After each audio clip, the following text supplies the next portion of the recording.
Assalamualaikum warahmatullahi wabarakatuh. Innal hamdalillah nahmaduhu wa nasta'inuhu wa nastaghfiruh wa na'udzu billahi min syururi anfusina wa min sayyiati a'malina may yahdihillahu fala mudhillalah wa may yudlil fala hadiyalah wa asyhadu an la ilaha illallah wahdahu la syarikalah wa asyhadu anna Muhammadan abduhu wa rasuluhu la nabiyya ba'dah. Hadirin jamaah yang dirahmati Allah Subhanahu wa taala, ini judulnya Sholatul Mu'min dan ini merupakan jilid 1 sampai 3 yang merupakan rangkaian dari Syarah Arkanil Islam. Jadi ada sebuah buku, satu set, judulnya Syarah Rukun-Rukun Islam, Syarah Arkanil Islam, karya Syekh Sa'id bin Wahab Al-Qahtani. Lalu bagian sholatnya, karena rukun Islam ada berapa? 5. Nah, bagian sholatnya ini disebut dengan Sholatul Mu'min yang saya pegang ini. Ini aslinya 3 jilid lalu dibendel jadi 1. Lalu sebagian teman-teman yang ada di Indonesia menerjemahkannya dalam buku yang sekarang mungkin teman-teman sebagiannya sudah punya. Ada 3 jilid, judulnya Ensiklopedi Sholat. Mari kita mulai dengan membaca muqaddimah. Saya menyimak dengan menggunakan bahasa Arabnya, tapi saya tidak mungkin bacakan semua Arabnya juga, supaya menghemat waktu tadi. Teman-teman menyimak, dan saya juga menyimak dengan menggunakan Arabnya. Siapa tahu ada perbedaan antara kitab asli dengan kitab terjemahnya. Segala puji bagi Allah, hanya kepadanya lah kita memanjatkan pujian dan memohon pertolongan. Kita juga berlindung kepada Allah dari kejahatan diri kita sendiri dan keburukan amal perbuatan kita. Siapa yang diberi petunjuk oleh Allah, niscaya tidak akan ada yang dapat menyesatkannya. Dan siapa yang disesatkannya, niscaya tidak ada yang menyesatkannya. Dan siapa yang disesatkannya, niscaya tidak ada yang dapat memberinya petunjuk. Aku bersaksi bahwa tidak ada ilah selain Allah semata, yang tidak ada sekutu baginya. Aku juga bersaksi bahwa Muhammad adalah hamba dan Rasul Allah. Semoga salawat dan salam selalu terlimpahkan kepada beliau, para sahabat dan orang-orang yang mengikutinya dengan baik sampai hari kiamat kelak. Yang berada di hadapan para pembaca ini adalah sebuah risalah ringkas tentang sholat, suatu amalan yang merupakan penyejuk mata bagi Nabi Muhammad SAW. Ya, kata penulis ini adalah ringkas. Antum bayangkan ringkasnya saja 3 jilid. Ini menunjukkan bahwa ilmu tentang sholat itu sebenarnya begitu luas. Ya, dan ini adalah ringkasannya. Hal itu didasarkan pada sabda beliau yang artinya, telah dianugerahkan kepadaku kecintaan pada wanita dan wangi-wangian, serta dijadikan penyejuk mataku, kesenanganku. Melalui buku ini, saya bermaksud menjelaskan secara setiap hal yang dibutuhkan seorang mukmin dalam mengerjakan sholatnya, dengan dalil-dalil dari Al-Quran dan As-Sunnah. Semua yang benar berasal dari Allah yang Maha Esa, Maha Pemberi, sedangkan semua kesalahan atau kekeliruan berasal dari diri saya sendiri. Adapun Allah dan Rasulnya Shallallahu Alaihi Wasallam sama sekali terlepas darinya. Dalam hal ini saya memanfaatkan banyak hal dari keputusan dan tarjih Syekh kami Imam Al-Alamah Abdul Aziz bin Abdullah bin Baz. Wa qad istafattu katsiran min taqriratin wa tarjihatin syekhina. Dan saya dalam menyusun buku ini mengambil banyak faidah, mengambil banyak tarjih dan hal-hal yang dikuatkan oleh Syekh Al-Imam Al-Alamah Abdul Aziz bin Baz. Mudah-mudahan Allah menyucikan ruhnya dan menerangi alam kuburnya serta meninggikan derajatnya di surga Firdaus yang tertinggi. Adapun sistematika penulisan buku ini dibagi menjadi beberapa bab sebagai berikut. Pertama, pengertian dan macam-macam tahoroh atau bersuci. Toharoh. 2. Macam-macam najis dan kewajiban untuk mensucikan serta menghilangkannya. Ketiga, beberapa sunnah fitrah dan macam-macamnya. Keempat, etika buang hazard. Kelima, wudu. Keenam, membasuh kedua sepatu, khuf dan penutup kepala. 7, mandi. 8, tayammum. 9, haid, nifas, istihadhah dan kencing yang keluar terus menerus. Istihadhah. 10, pengertian solat. 11, hukum solat. 12, kedudukan solat dalam Islam. 13, keistimewaan solat dalam Islam. 14, hukum orang yang meninggalkan solat. 15, keutamaan solat. 16, azan dan iqamah. 17, syarat-syarat solat. 18, sifat atau tata cara solat. 19, rukun, wajib dan sunnah solat. 20, beberapa hal yang makruh dan membatalkan solat. 21, sujud sahwi atau lupa. Solat sunnah. 21 di buku yang asli adalah bab khusyuk di dalam solat. Dan saya sudah cari di terjemahan yang antum pegang maupun di terjemahan yang sudah lama, ada bukunya besar. Itu memang sepertinya penerjemahnya tidak menerjemahkan bab khusyuk di dalam sholat ini, mungkin karena luput. Ya, mungkin misalnya menerjemahkannya dalam setahun misalnya. Ada satu hari di mana dia lompat langsung ke bab 22. Sehingga bab 21 yaitu bab khusyuk di dalam sholat hilang dari buku yang antum pegang. Lanjut. 22, sholat sunnah tatawwu atau sukarela. Bukan sukarela tapi sholat sunnah dah. Sholat tatawwu atau sholat nafilah atau sholat sunnah itu sama. Bukan sukarela. Kalau sukarela itu sumbangan sukarela. Ya. Sukarela di sini mungkin maksudnya dia terserah mau sholat kah, enggak kah. Kalau sholat berpahala mungkin ya. Tapi kita kan enggak pernah bilang, kamu sholat apa? Sholat sukarela. Kan enggak pernah bilang begitu. Ya. Bilang saja sholat sunnah. Nah. 23, sholat jamaah. 24, tempat sholat jamaah masjid. 25, imamah dalam sholat. Imamah itu artinya keimaman. Seperti bolehkah anak kecil mengimami orang dewasa? Bolehkah perempuan mengimami laki-laki? Bolehkah orang sholat zuhur mengimami sholat asar?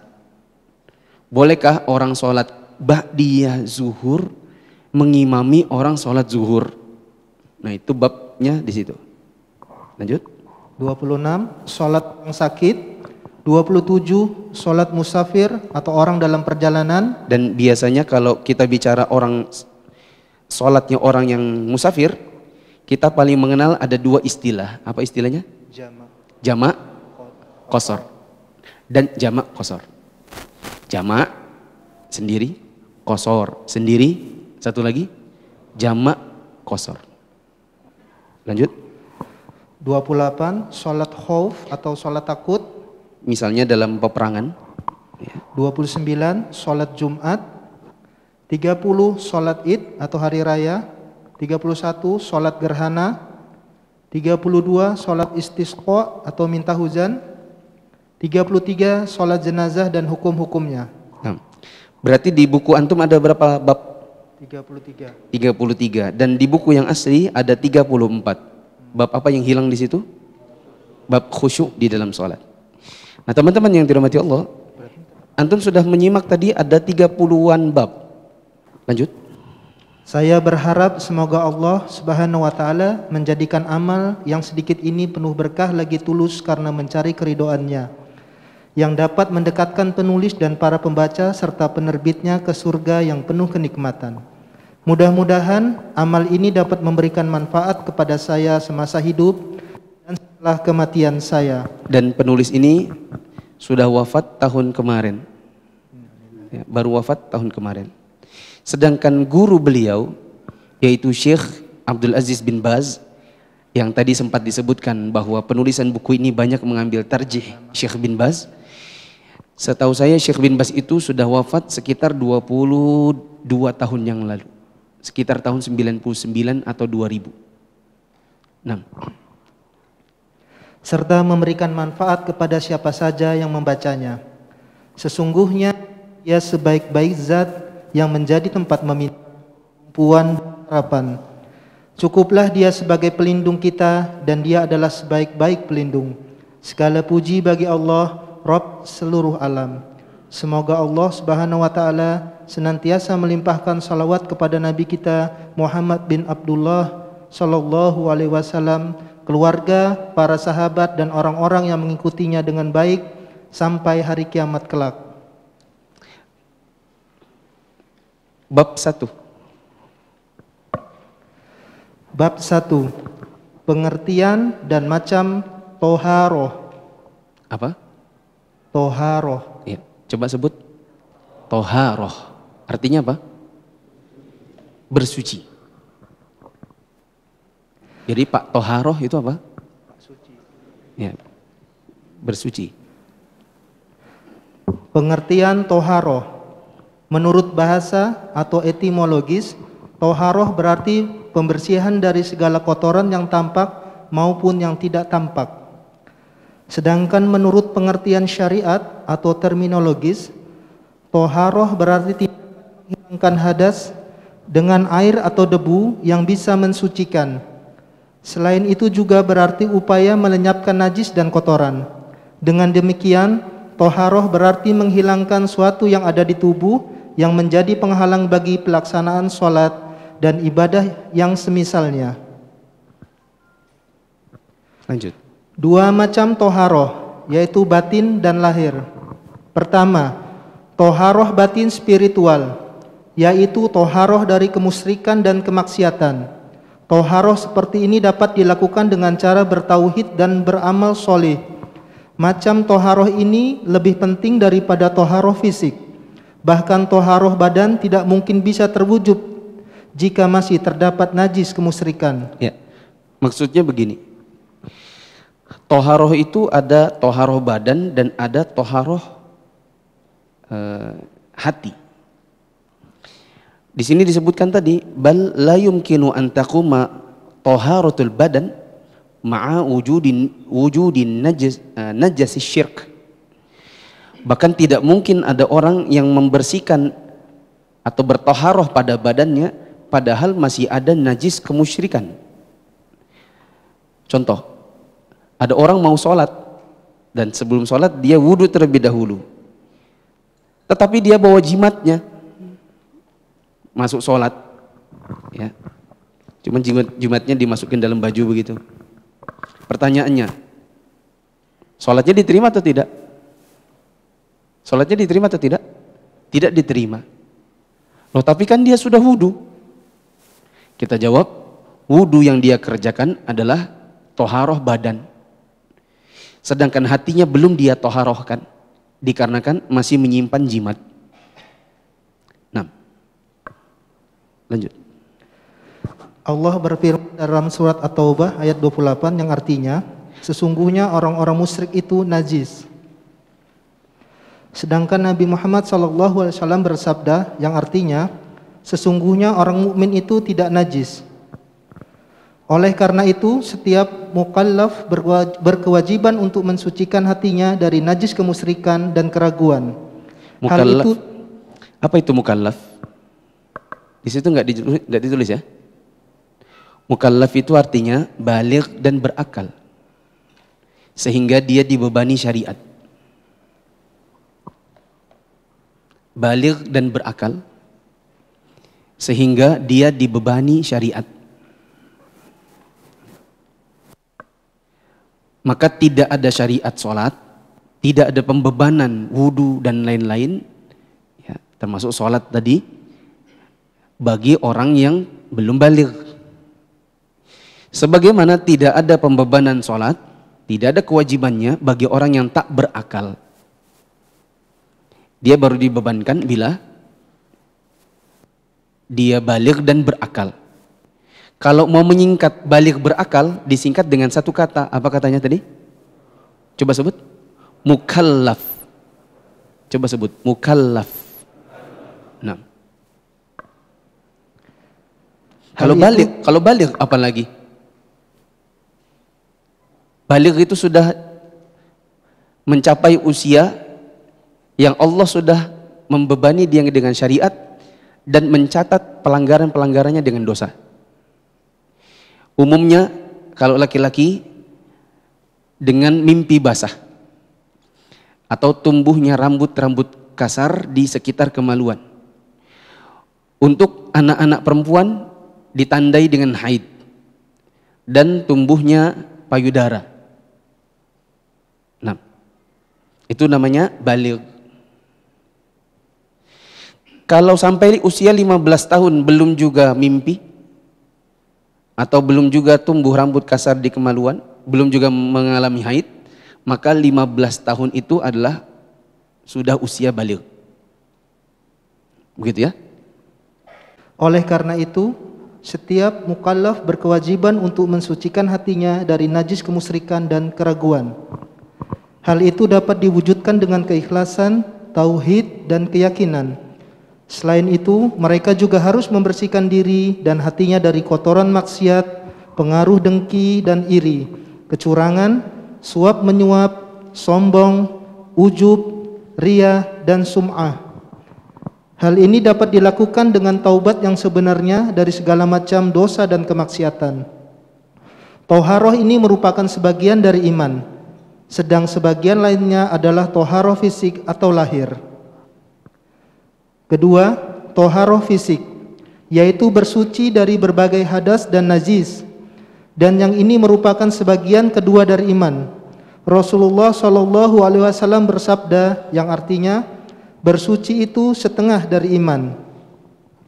Toharoh yang kedua ini dilakukan dengan cara yang telah disyariatkan oleh Allah berupa wudu, mandi dan tayamum pada saat tidak ada air, menghilangkan najis dari pakaian, badan dan tempat sholat. Afwan, apa bedanya najis sama hadas? Gampangnya begini, najis itu bendanya, hadas itu orangnya. Nanti akan dijelaskan tentang macam-macam najis, tapi saya beri pemahaman yang mudah dulu. Teman-teman yang dirahmati Allah, kalau antum pergi buang air kecil, maka air seni itu najis. Itu bendanya, zatnya. Setelah antum buang air kecil, maka antum dalam keadaan hadas, orangnya. Kalau antum pergi buang air besar, maka feces itu adalah najis. Dan antum sedang dalam kondisi hadas. Paham ya? Nah, kalau antum mimpi basah, maka air maninya bukan najis. Air mani itu suci. Tapi antumnya hadas. Nanti dikenal lagi, ada hadas kecil, ada hadas besar. Hadas kecil, kalau mau sholat cukup wudu. Tapi kalau hadas besar, kalau mau sholat harus mandi. Nanti insya Allah akan datang bab tentang najis. Afwan, coba kita main tebak-tebakan dulu. Ya. Ini najis kah? Hadas kah? Oke? Ini najis atau hadas?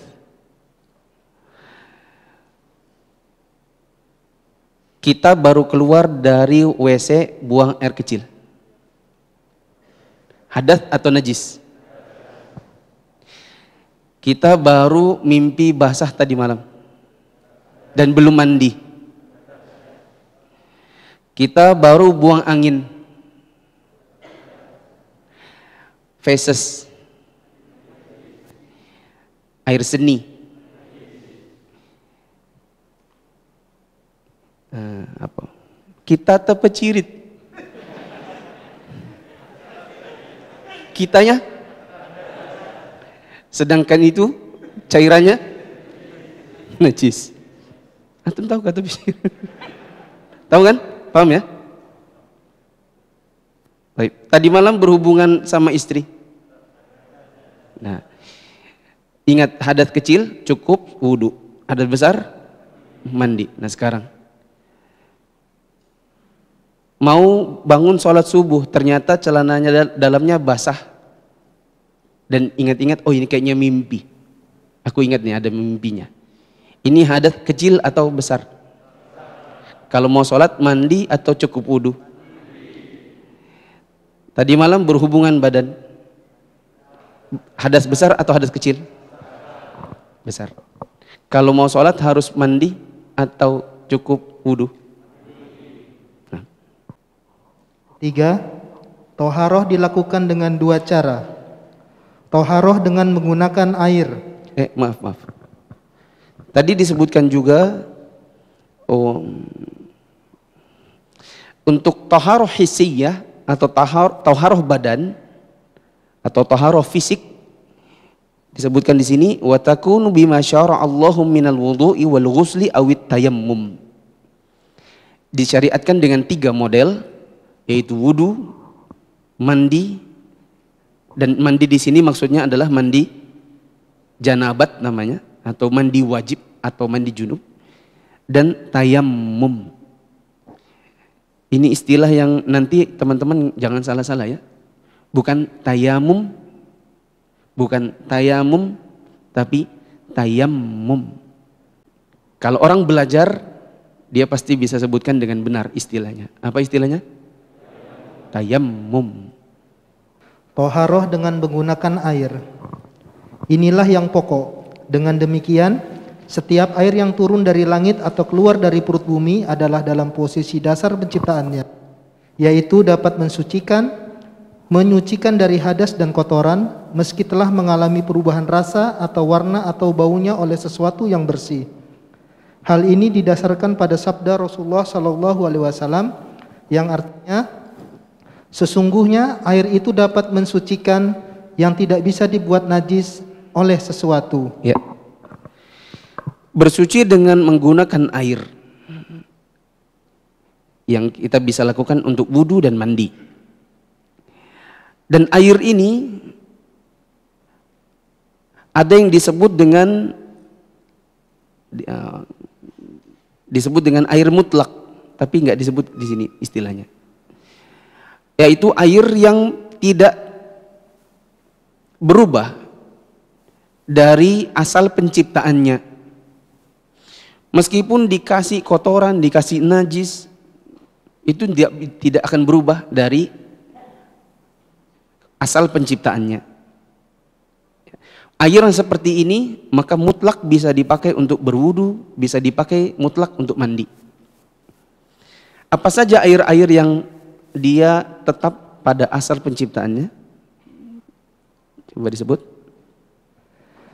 Di antara air tersebut adalah air hujan, air dari sumber mata air sumur, air sungai, air lembah, air salju yang mencair, dan air laut.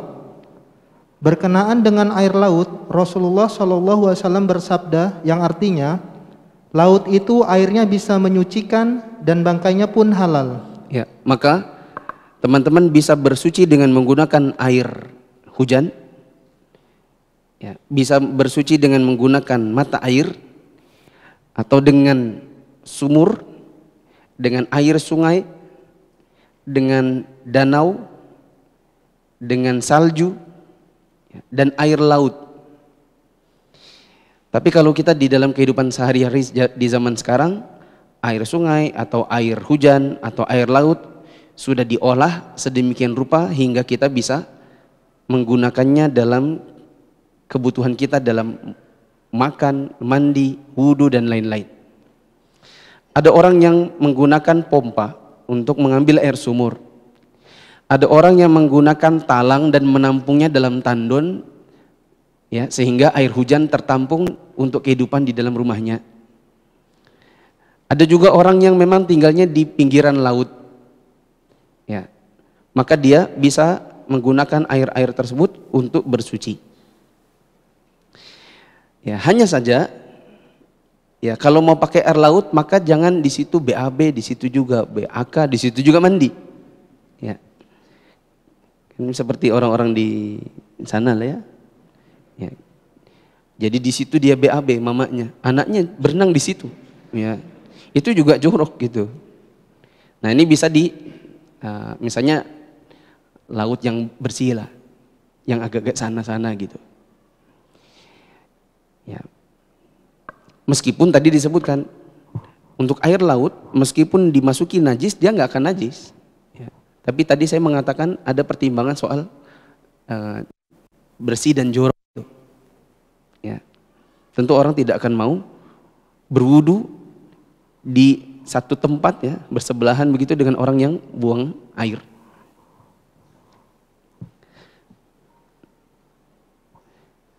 Nabi SAW mengatakan tentang air laut, huwa tahuru ma'uhu al-hillu maitatuh. Airnya suci dan bangkainya halal. Airnya suci berarti bisa dipakai untuk berwudu. Contohnya nelayan. Atau antum pergi mancing, ya kan?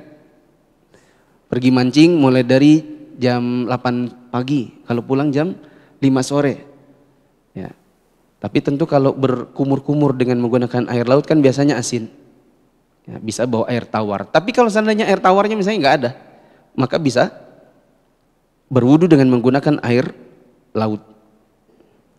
Untuk bangkai yang ada di dalam laut maka hukumnya halal.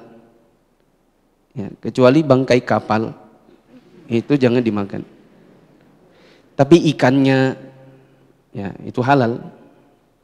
Adapun air Zam-Zam telah ditetapkan dalam hadis Ali radhiyallahu anhu sebagai berikut, bahwa Rasulullah shallallahu alaihi wasallam pernah minta dibawakan satu timba air Zam-Zam, lalu air tersebut beliau gunakan atau dipakai untuk minum dan berwudu. Akan tetapi jika air itu berubah warna, rasa ataupun baunya yang disebabkan oleh suatu najis, menurut ijma ulama, air itu pun menjadi najis yang harus dihindari. Ya. Bila ada air, meskipun air mutlak, ya, kemudian ditampung dalam jumlah di dalam sebuah wadah. Misal dia mengambil air laut dengan menggunakan ember, ya sudah bukan dalam laut lagi nih, sudah dalam ember. Airnya isinya air laut. Atau dia menampung air hujan dengan menggunakan drum. Kemudian di situ masuk najis. Ya. Taghayyar launul ma' au ta'muhu au rihuhu binajasatin. Ya, binajasatin. Dia berubah warna, rasa, bau. Dia berubahnya dengan najis, maka ini pun berubah menjadi air najis. Saya ulang. Ada air tercampur dengan najis, lalu berubah 1 dari 3. Apalagi 3-3-nya. Apa saja tadi? Lihat di bukunya. Lihat di bukunya. Apa saja? Warna, rasa, bau. Kalau sudah berubah 1 dari 3, apalagi 3-3-nya, maka air ini berubah menjadi air najis. Contoh, antum di rumah nampung air hujan pakai drum. Suatu hari antum berwudu, kok rasanya beda, agak asin-asin, ya kan? Baunya itu sudah, apa ini ya? Gitu. Saya pernah soalnya, apa ini ya? Ya kan? Dikumur lagi, kundak tawar begitu kan? Baru airnya warnanya keruh, gitu. Pas diintip ternyata dalamnya tikus. Rupanya itu tikus tidak belajar berenang, tenggelam dia.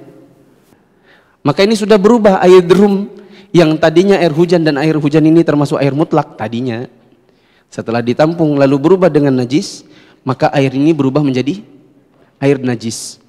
Maka tidak boleh lagi dipakai. Ya, pernah saya kecil begitu. Di rumah pakai bak besar zaman dulu kan. Pas mandi, ada yang agak aneh-aneh, baru saya ngintip dalam, rupanya itu tikus sudah tenggelam. Ya. Kayaknya dia kelamaan berenang, capek juga, akhirnya dia pasrah. Begitu. Sama juga misalnya teman-teman, nih kebetulan ke kamar mandinya Masjid As-Salam Bandara. Di sebagian WC-nya itu kan ada ember, itu tidak untuk menampung air keran. Waktu teman-teman mau masuk, terkunci semua. Kemudian ada yang terbuka, oh udah keluar nih. Ternyata anak kecil. Biasanya anak kecil kalau pipis dia nggak perhatian, ya nggak. Bahkan dia gini, gitu kan. Dibasahinya semua dinding-dinding gitu kan. Klosetnya dibuat mainan. Bisa jadi dia tidak pipis di lubang, tapi pipisnya di lantai. Bahkan di atas kloset, yang klosetnya lebih tinggi ketimbang embernya. Sangat mungkin kan itu air seninya dia terpercik ke dalam ember.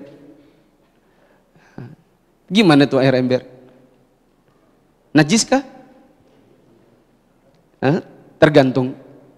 Apakah berubah? Apa tadi? Warnanya? Rasanya? Baunya? Dilihat, bening aja kok ini. Berarti warnanya tetap. Baunya nggak perlu gini. Apalagi di berubah kayaknya. Yang nggak perlu. Lihat. Ya. Maka ini bisa dipakai untuk bersuci, untuk cebok. Ya, tapi kalau ragu, waduh ragu nih kayaknya anak-anak, ya sudah, kerannya pas diputar kebetulan nyala, bisa nampung pakai gayung. Ya. Dan ini jemaah yang dirahmati Allah, mari di rumah kita didik anak-anak kita tentang najis. Karena sebagian anak-anak kita di usia 3 tahun, 4 tahun, 5 tahun, dia sudah bisa pipis sendiri dalam kamar mandi, tapi dia belum mengetahui tentang percikan najis. Jadi dia pipis gitu, terpercik ke kakinya. Lalu dia keluar, ndak keset, lanjut ya ke lantai-lantai. Kita lihat nih kok basah ini adek. Adek dari mana? Pipis. Duh, ini air apa sudah ini? Ya kan, menimbulkan was-was. Nah, untuk menghilangkan itu semua, caranya adalah diajari. Ajari tentang najis. Yang kedua, toharoh dengan menggunakan debu yang suci. Menggunakan debu, bukan ya debu yang suci, atau boleh juga tanah. Ya. Terus? Toharoh ini merupakan ganti dari toharoh dengan air jika tidak memungkinkan bersuci dengan menggunakan air pada bagian-bagian yang harus disucikan, atau karena ketiadaan air, atau karena takut bahaya yang diakibatkan oleh penggunaan air, sehingga dapat digantikan oleh debu yang suci. Dan itu yang disebut dengan apa? Tayammum. Bilang lagi? Tayammum. Yaitu bersuci bukan dengan menggunakan air, tetapi menggunakan debu atau tanah yang suci. Kapan melakukan hal itu? Di sini disebutkan idza ta'adzara isti'malul ma' li'a'dha'it taharah. Apabila orangnya punya uzur dalam menggunakan air, artinya dia tidak mampu menggunakan air. Ya, misalnya karena luka bakar yang ada di sekujur tubuh. Ya. Atau juga orangnya sakit demam tinggi, ya, menyentuh air dengan suhu normal 25 derajat Celcius pun dianggap itu kayak air dingin. Maka dia boleh menggantinya dengan debu. Atau bisa juga karena airnya memang tidak ada, misalnya musim kemarau. Maka orang ini bisa menggunakan debu atau tanah. Ya. Jadi kalau teman-teman misalnya sakit di rumah sakit, ya kan, ada kamar mandi dalam, tapi teman-teman tidak sanggup untuk menggunakan air tersebut karena keterbatasan, karena sakitnya, maka teman-teman bisa menggunakan debu yang ada di bawah ranjang. Ya, atau bisa juga dicarikan tanah ditaruh di wadah, di nampan. Ya. Kalau teman-teman hiking ke gunung, air minumnya habis. Ya, gunungnya ada air terjunnya, di situ ada tanah yang baik. Teman-teman menggunakan apa? Tayamum? Tayamum atau bukan? Bukan, airnya kan dekat air terjun. Nah. Mungkin ini dulu saya ringkas. Di buku ini ada 30-an bab, semua berkaitan dengan sholat.